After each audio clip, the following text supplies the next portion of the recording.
વડોદરાના વાડી વિસ્તારમાં આવેલા પૌરાણિક શનિદેવ મંદિરે આવનારી શનિ જયંતિને લઈને ભક્તિમય માહોલ જામ્યો છે। આ વર્ષે શનિ જયંતિ અમાસ અને શનિવારના દુર્લભ સંયોગમાં આવતી હોવાથી મંદિર ખાતે વિશેષ ધાર્મિક કાર્યક્રમોનું આયોજન કરવામાં આવ્યું છે। જ્યોતિષાચાર્યોના જણાવ્યા મુજબ શનિ જયંતિના દિવસે શુભ યોગ રચાતા શનિદેવની ઉપાસના વિશેષ ફળદાયી માનવામાં આવે છે, જેને લઈને ભક્તોમાં ભારે ઉત્સાહ જોવા મળી રહ્યો છે। મંદિર ખાતે વહેલી સવારે 5:30 વાગ્યે શરણાઈના સૂર સાથે મંદિરના દ્વાર ખુલશે અને મંગળા આરતી કરવામાં આવશે। ત્યારબાદ સુંદરકાંડ પાઠ, જન્મ અભિષેક પૂજન અને જન્મ આરતી જેવા કાર્યક્રમો યોજાશે।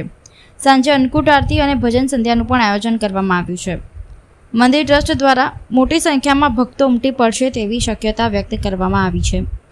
ભક્તોને સુવિધાજનક દર્શન મળી રહે તે માટે વિશેષ વ્યવસ્થા ગોઠવવામાં આવી છે। બપોરે 3:30 થી 5:30 દરમિયાન મંદિર દર્શન માટે બંધ રહેશે।